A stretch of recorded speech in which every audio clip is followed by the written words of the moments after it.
I'm Effie Parks. Welcome to Once Upon a Gene, the podcast.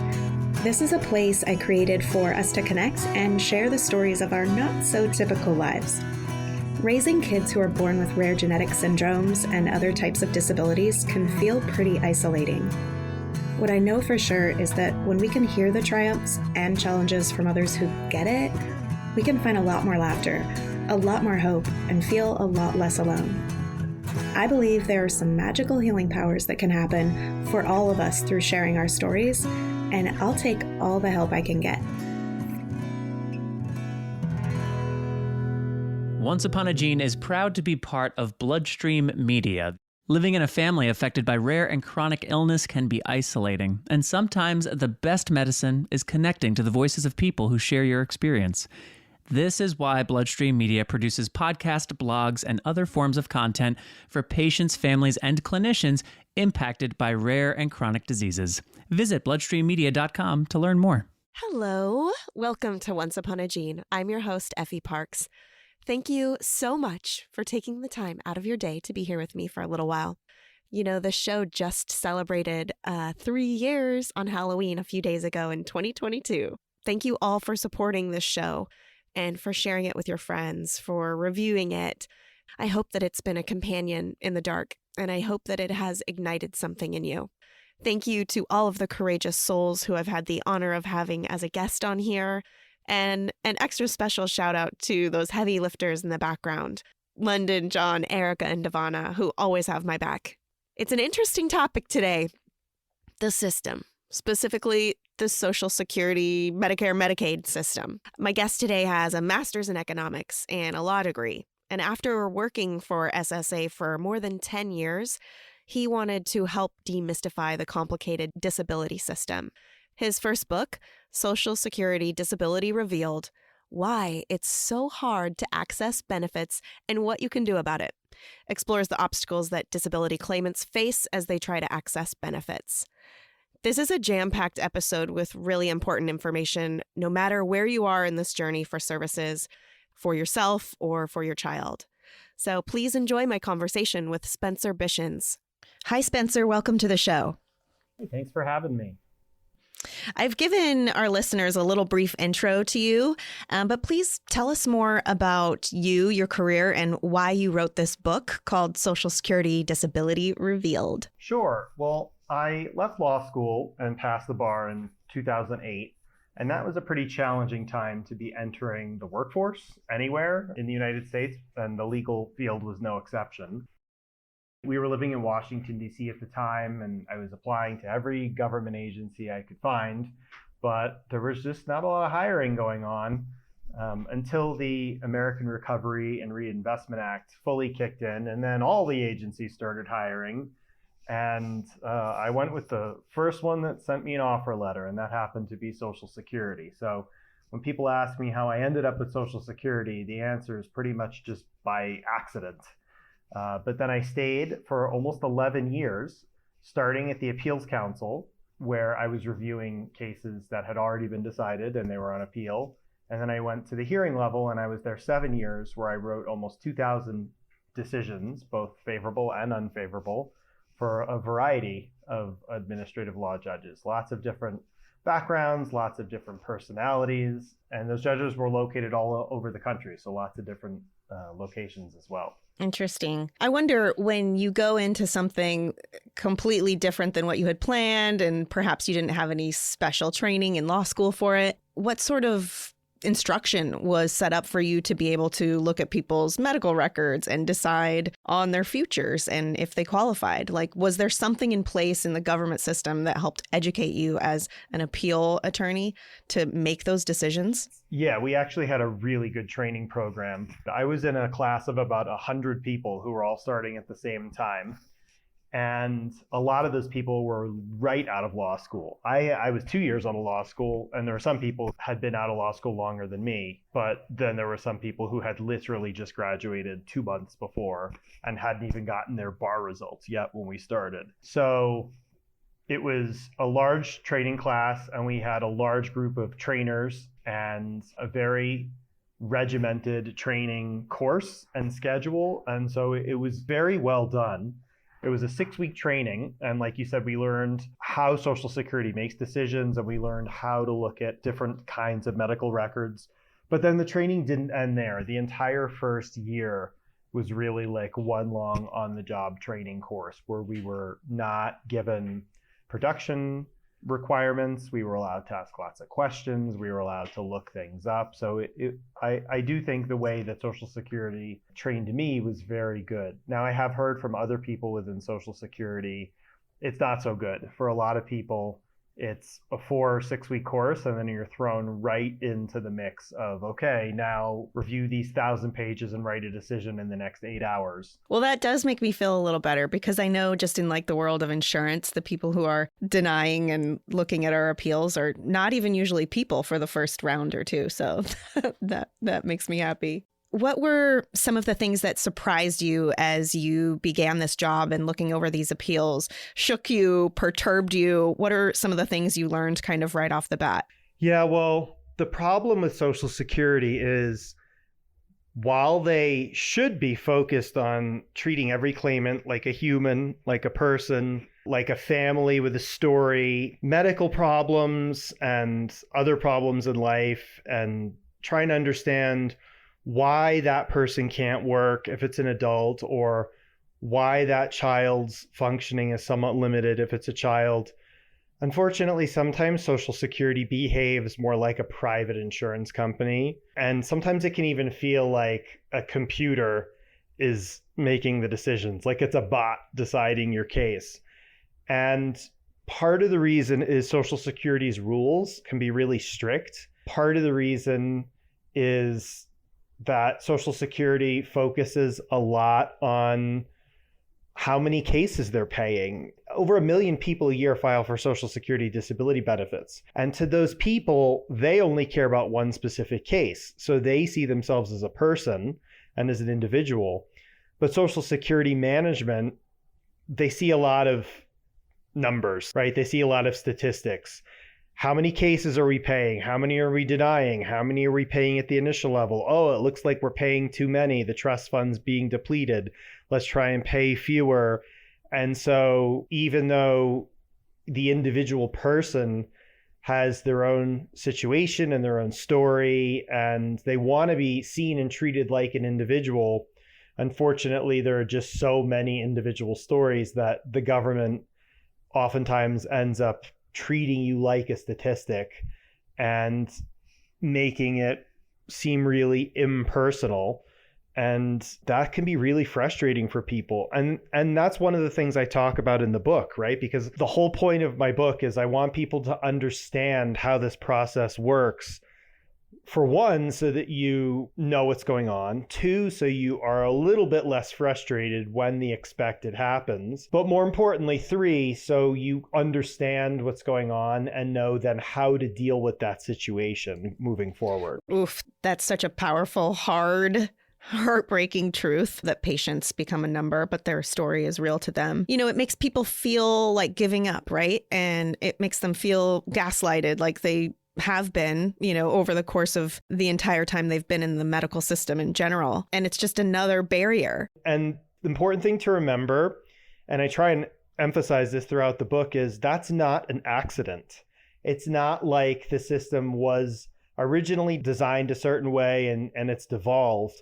The system is very much set up to be everything that you just said, to be barriers, to gaslight you, to make you feel like, oh, this is just a neutral government agency that's going to look at your medical records and give you a fair and impartial evaluation. But that's not at all what happens. The Social Security system was originally set up to have people pay in for 40 years and get benefits for 4 years at retirement, right? Between 65 and 69, which I think was originally the average lifespan. So it was never set up for people to be paying in for much less time, becoming disabled and collecting benefits for a longer period of time. So when the Social Security system included this disability system, they promised everyone, pay into the system.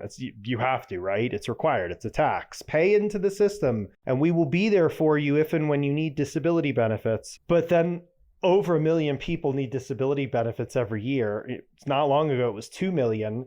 Well, Social Security just financially can't pay all those claims. And when we step back and we think about the system as a whole, we understand that it's not going to be solvent if we pay every single claim that people file. Even though all of those people have medical records and medical opinions, and they all need those benefits, and they all feel like they should get them, the problem is Social Security has made a promise that it can't fulfill because it can't possibly pay all those claims.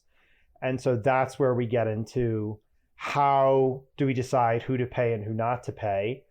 And the first thing Social Security does is it tries attrition. It tries to get as many people to self-select out of that system as possible by denying most claims and then seeing who appeals and gaslighting you and making you frustrated and making you want to give up.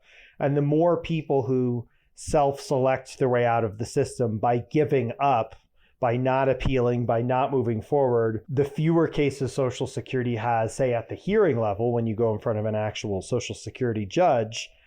And so when they say something like, oh, well, we're paying, those judges pay half of those cases.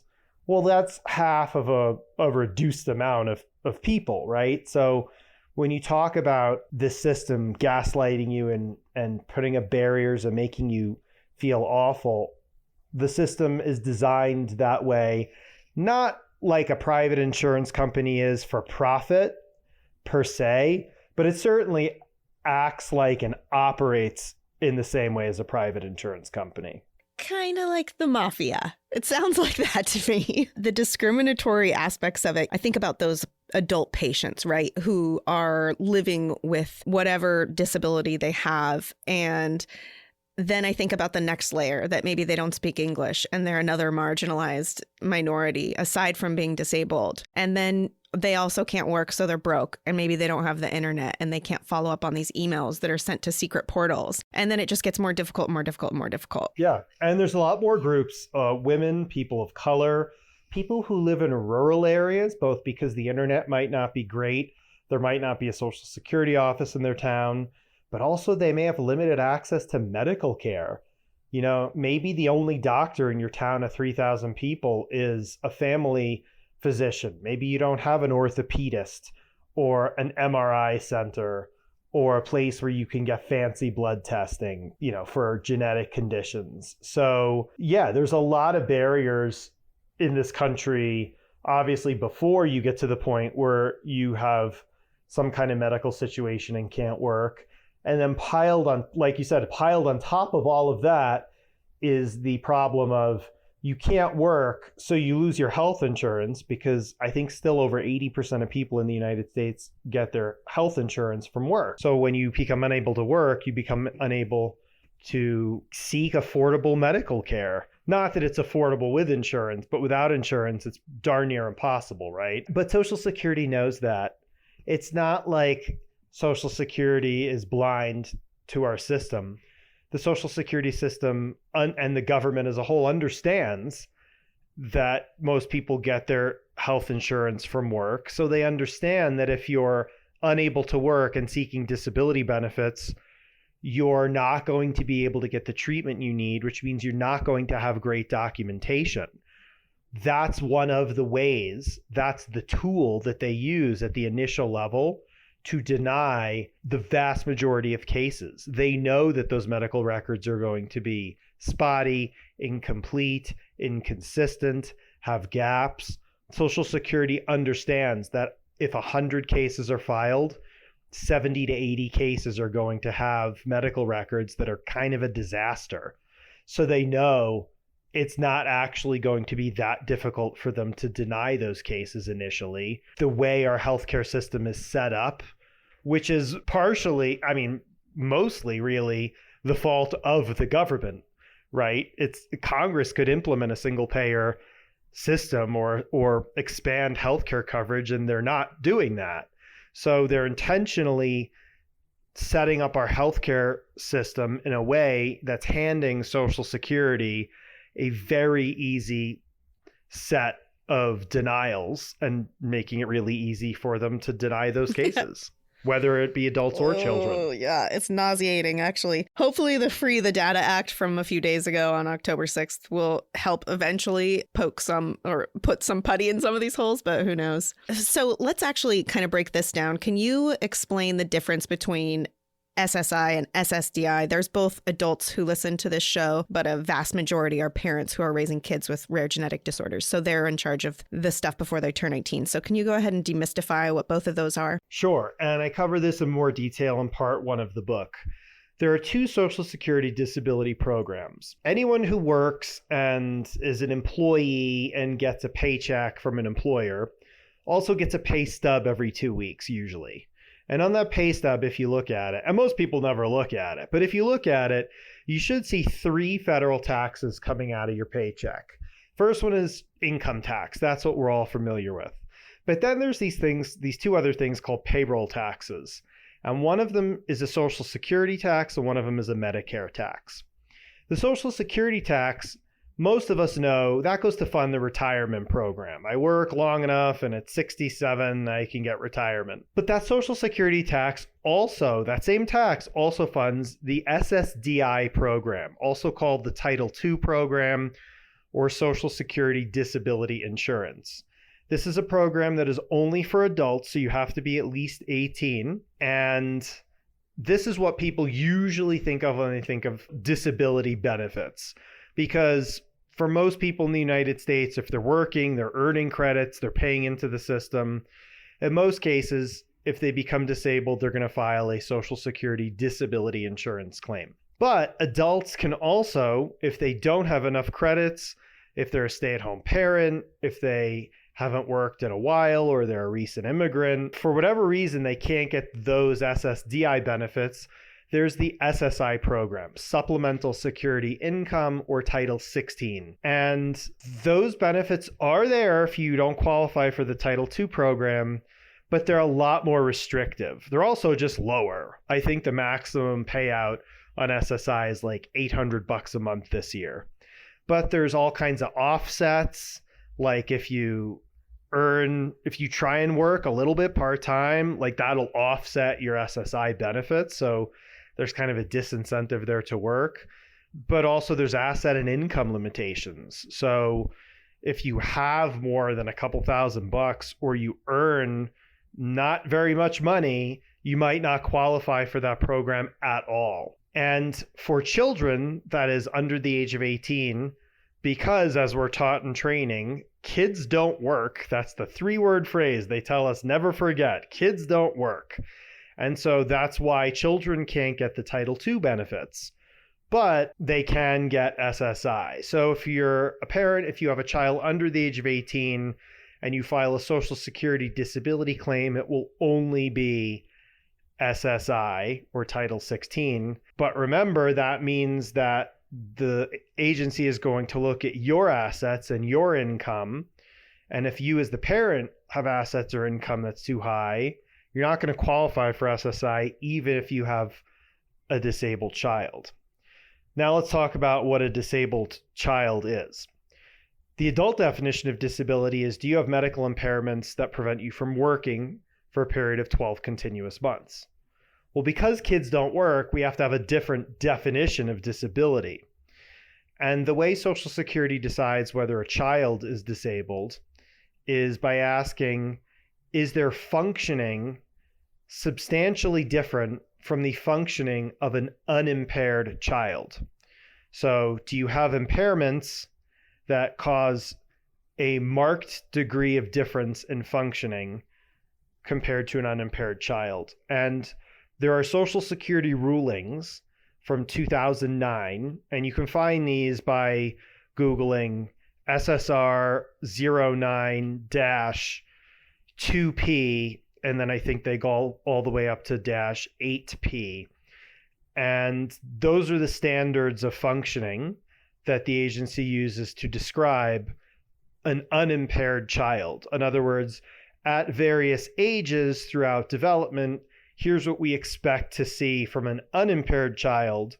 And so we can use those standards to decide if the claimant has a substantial degree of impairment because of their medical conditions. So I know from experience that the system here in Washington state, at least, purposely loses paperwork. And they also make the paperwork that you have to fill out over and over and over and over again intentionally confusing. So, for example, the paperwork that you have to fill out so detailed, ask questions in terms of you as an adult, you as a patient. There isn't any kind of specific places for pediatrics where it's like, we know the kid doesn't work. Like you said, kids don't work. It always asks like, how much are you making? How much money do you have here? What do you own? And so you fill it out that way, but then they say, oh, this isn't about you. This is about your kid. Yeah. And Social Security isn't that different in the sense that there's lots of paperwork, lots of functioning forms. You fill them out, you send them in. Somehow they never get where they're supposed to go. But Social Security does have functional forms for children. So I'm surprised that the state hasn't just developed its own form for children. But I'm guessing what you're going to say is when you then fill that out for the child, they go, oh, you didn't explain how your 2-year-old is working. Totally. It's almost you have to laugh or you'll cry more, right? Which is another reason that you end up quitting because it's just too much, especially when in the end you realize that it's almost really no help at all. Well, so I worked in a Social Security hearing office in Washington State. And since I'm coming at this from a completely different perspective, I have a different experience with the state of Washington in that after people fill out the forms and go to the appointments, et cetera, and then they gather all those records, that's the point in where I would see their medical records. So of course, I'm not seeing the people who gave up or who couldn't fill out the forms. I would not see those because those people were not even able to get through the state system, let alone get through 2 levels of a Social Security claim, right? So my experience in the limited sample size that I saw from people who were able to get through that gauntlet within the state of Washington is that I would actually see some pretty detailed medical records from Washington's Department of Health. And the Social Security judges that I worked for actually really didn't like the records they would get from DSHS because they would tend to so strongly suggest the person was disabled after you the same psychologist marking off, marked extreme for limitations so many times, the judges would just basically stop believing that source. Yeah, every single person you're saying is marked or extreme limitations. And at some point, I just can't believe you. So our perspective at the hearing office was just different because we were seeing, it looked to us like DSHS was just saying everyone's disabled. But of course, I see what you're saying because those are only the people who made it through the system. That could be 20 out of 100 or 10 out of 100 people. That's so funny. I do want to talk about adults, right? In the matter of caregivers. So most of us who end up having children who are severely medically complex end up having to quit our jobs. At least one parent has to stop working, right? Because you can't find people qualified to take care of your kids, nor can you afford it. And it's super specialized. Yeah. What things are in place for caregivers in the forms of government, Social Security, or anything like that, who do have to become a full-time caregiver to their child? Well, I'm sure there are other programs that I have no expertise on, like maybe the CHIP program or SNAP or WIC, or maybe even school lunch, even for homeschool children. I think in the last couple of years, the school lunch program has expanded. So there might be other programs, but I'm not an authority on that, and I don't want to give your listeners bad information. So I'll just stick to Social Security. So the thing that parents should remember is Social Security disability asks whether you have, for adults, whether you have medical impairments that prevent you from being able to do full-time work for a full 12 continuous months. It doesn't actually ask whether you want to be working, intend to be working. It's just whether you're able to work. So some stay-at-home parents, maybe they did work and they're not anymore. Well, they may have worked long enough to earn Social Security credits, and they may have SSDI coverage. And even though they don't want to work, if you've got a medical condition that would prevent you from doing full-time work, you could still file a Social Security disability claim. And if we're talking genetic conditions, then it's very much the case that the parent might have the same condition that the child has. And remember, for the parents, you've paid into the system. There is no problem with you filing a disability claim. It's called an entitlement because you've paid in, and you are entitled to receive those benefits if you medically qualify. So the first thing I would say is to the parents, think about your own medical situation. Look at your own medical records and maybe go talk to a Social Security disability representative. They don't charge you for an initial consultation, and they only get paid if you get a favorable decision, and they only get paid a limited amount. So it's worth looking into and thinking about, hey, maybe I should file a claim for myself. You never know, you just might get approved, and that would be a substantial help. And also, if you're approved for SSDI, you can get access to Medicare. And if you don't have health insurance because you're not working, then it might be really useful to be part of the Medicare program for the parent. And of course, any of that money coming in or that Medicare coverage helps the family budget and could help for, your whole situation, your housing, your food, the extra medical care for the children. So, but there is another program that we should definitely get to. It's part of the Title II program, so it is an SSDI benefit. But now I want your listeners to think about the child, not the parent. Now, I said earlier, kids don't work. They can't get SSDI benefits. But there is an exception. There's a lot of exceptions with Social Security, and I go through those in the book, right? Every time I say, here's the general rule, here's how that works, I explain it, I give an example, but now here are the exceptions. And this is one of those exceptions that I think would really apply to your audience. As the child gets near age 18, let's say they are approved for SSI. Well, when the child turns 18, they're not a child anymore under the law. So if they're receiving SSI, the Social Security program is going to send you a pretty sternly worded letter saying, your child, I think it actually happens after they turn 18. Your child has now turned 18. They're no longer a child. We're going to conduct a reevaluation of this case under the adult rules. And now they're going to ask, instead of functioning compared to other children, they're now going to say, we're now going to decide whether your child can work. And maybe your child has, of course, never worked. Doesn't matter. They're going to ask, can your child do a full-time job in the national economy? And in a lot of situations, the answer turns out to be yes, and they cut off those benefits. And I saw a lot of those cases where the parents were appealing, saying, you can't cut off my benefits. My kid can't work. What are you, nuts? And you then have to prove why your kid can't work. And that's just to keep SSI benefits, which, as we already talked about, it's a really unstable program, and those benefits don't amount to much. Well, there is a way, once your kid turns 18 and is legally no longer a kid, for them to actually claim your SSDI benefits as the parent or guardian.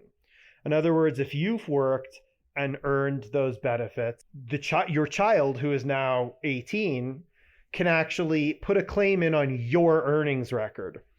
And leave it to the government to label it this, but it's called a Disabled Adult Child Claim, or a DAC claim, DAC. What is an adult child? Well, it's an adult that was a child. In other words, the person's now an adult, but their impairment started when they were a child. And that's even really not a good title, because the rule is that the impairment has to have onset before age 22. So yeah, the government is not great at naming things, right? So, but if the person has an impairment that onset before age 22, and then they have to be found disabled under the adult standard, which is they can't do full-time work in the national economy. But if you can get over that hump, if you can get past those barriers, and they can get your SSDI benefits, which don't count against you in any way as the parent, by the way. It's just that the amount that they would get would be based on your earnings record as the parent. It's a claim on your record before your child. Well, that's a Title II claim. And there's so many different reasons that that's better than SSI. The amount might be like double the monthly amount. They could get Medicare coverage. They could they could start working, a part-time job while also getting benefits, and there's no offset. So it's really important to know about this program and to understand how this program works, because it's a much, much better program than SSI.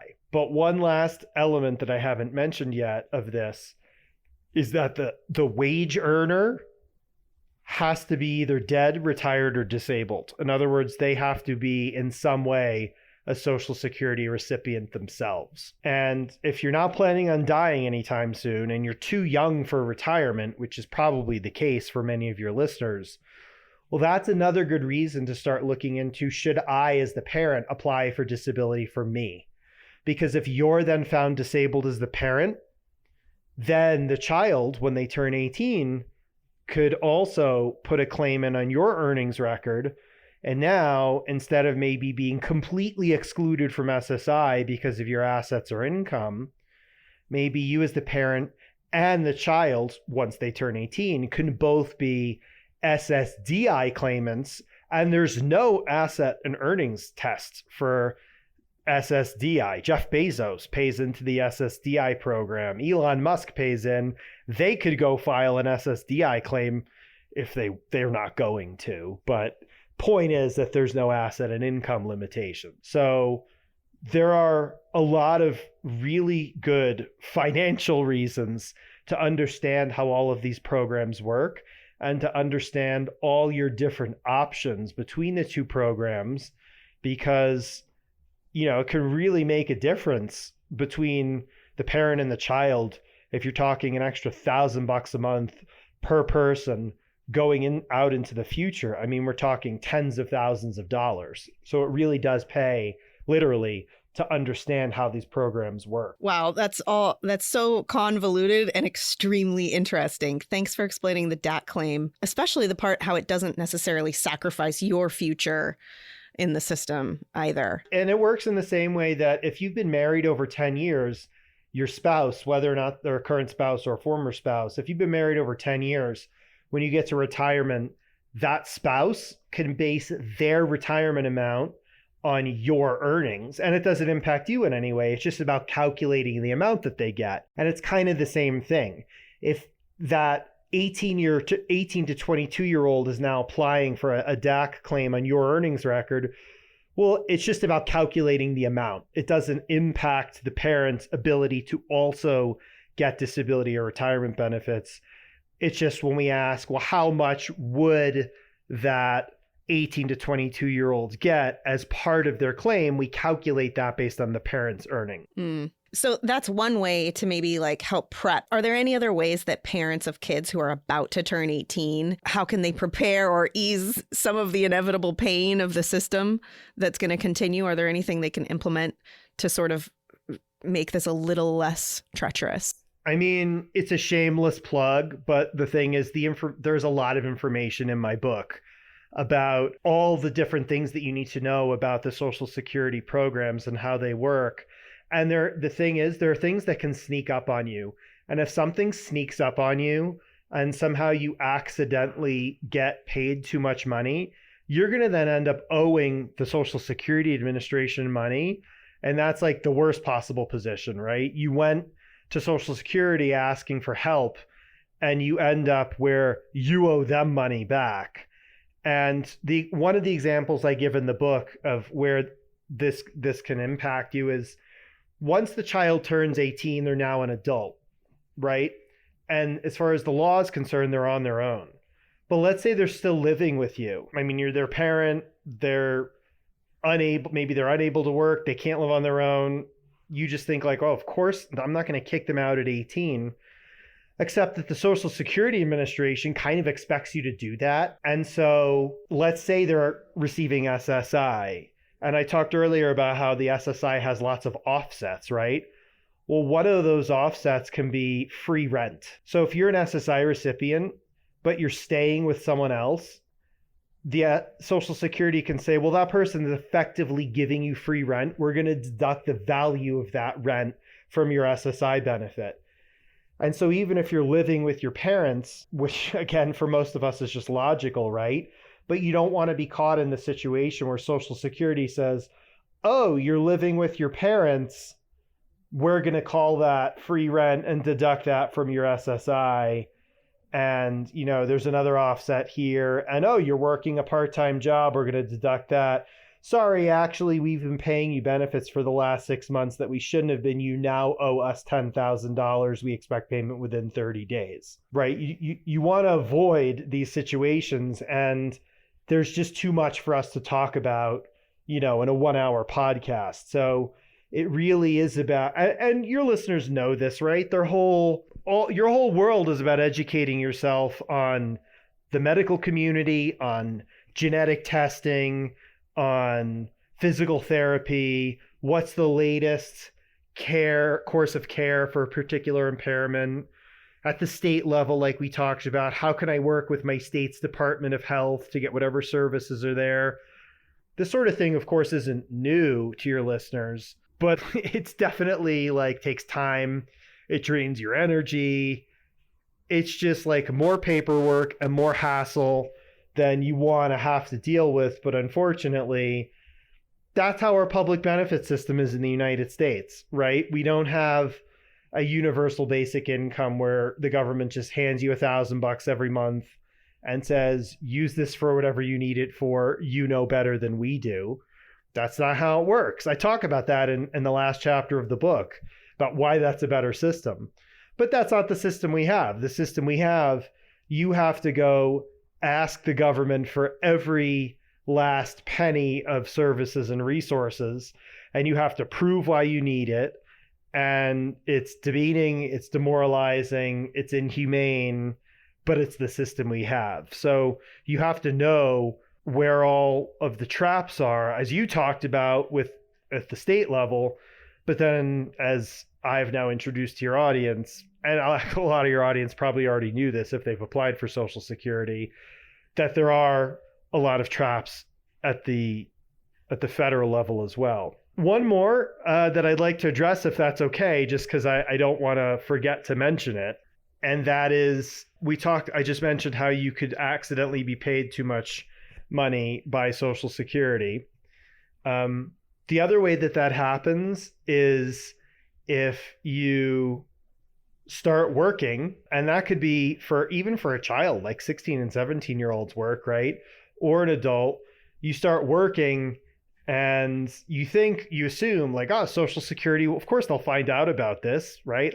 I'm an employee, I'm paying the Social Security tax, my employer's keeping records. Of course Social Security will find out. Well, there's a huge lag on earnings as far as when they get to the IRS and then when they get from the IRS to Social Security. And sometimes that can be 2 years. And so some people, they think oh, I'm allowed to go and do some part-time work. I'll go ahead and do that. But if you don't keep Social Security really well informed, you can get in a huge heap of trouble because you can be accidentally paid too much for 2 years or more. And that's when people get a letter saying, you owe us $50,000. And of course, that's when people feel like they're really, really trapped. So education, knowing where those traps are, knowing how the programs work, knowing when you can be paid, but also knowing when maybe you should not be paid benefits, and knowing what to do in that situation is really important. Oh my gosh, so many facts. Oh, the whole time I was really actually imagining my mafia / government assistance movie happening in my head. It all makes sense. It can feel that way when you get that letter saying, you got overpaid too much, sorry. And the thing is, not only will they send you that letter, but they'll throw salt in the wounds by saying, you failed to tell us you went back to work. We find that you were at fault in causing this massive overpayment. And you're thinking how am I at fault? All I'm doing is trying to go back to work and pay into the system. That's all anyone tells me is you should work. You should try and not need government benefits. I'm just trying to do my best to survive. But the letter will literally say you are at fault in causing that overpayment. And there is a way to deal with that. And I talk in the book about how you can deal with overpayments and what it means to be at fault and how you can appeal that sort of a thing.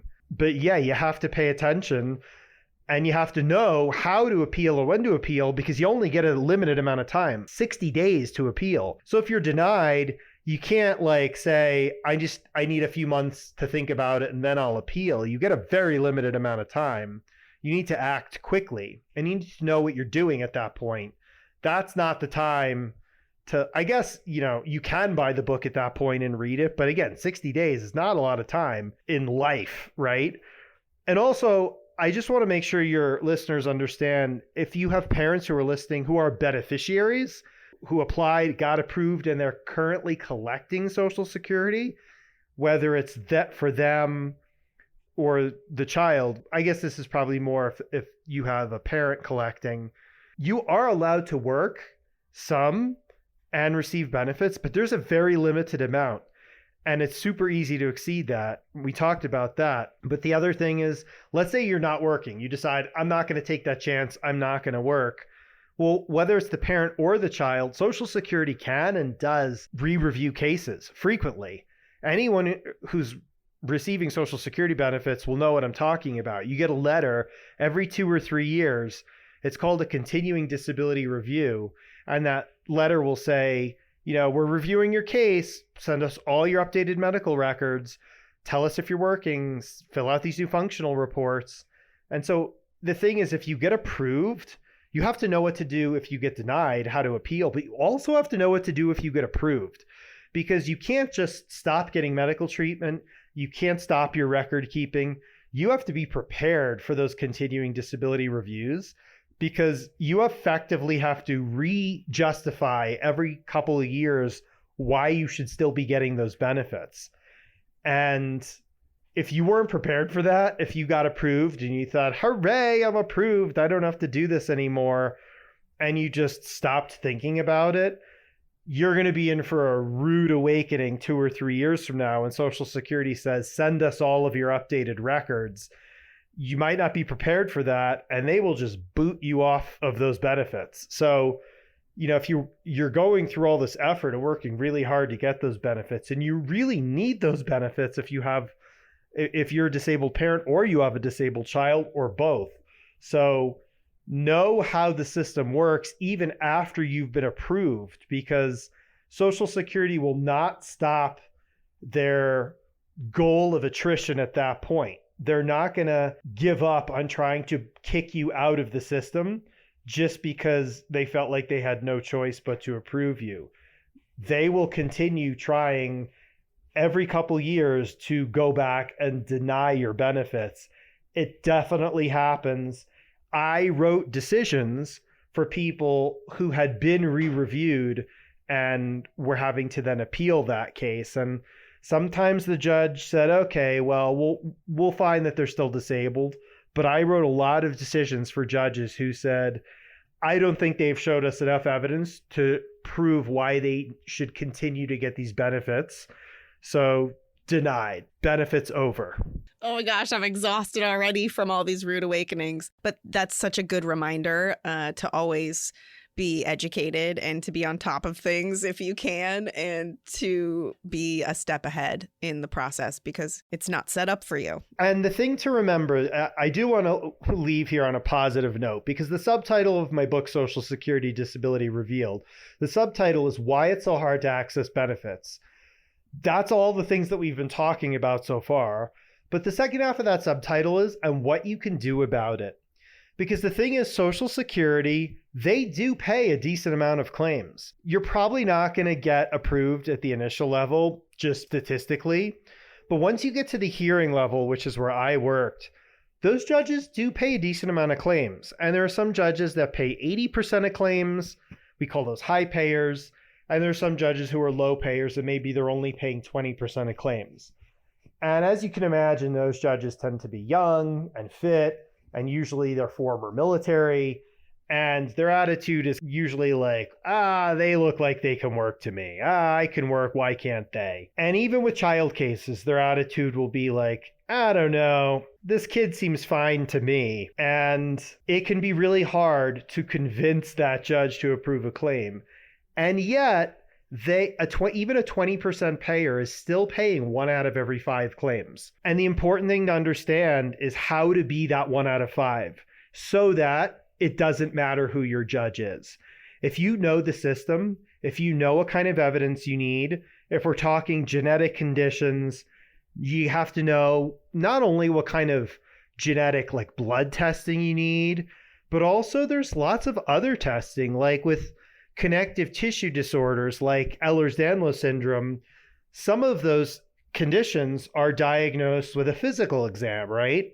By looking at mobility. And so you want to know what kind of blood tests you need, but what other kind of physical exams you need, what kind of specialists you need to see, what kind of medical opinions you need to get from those sources.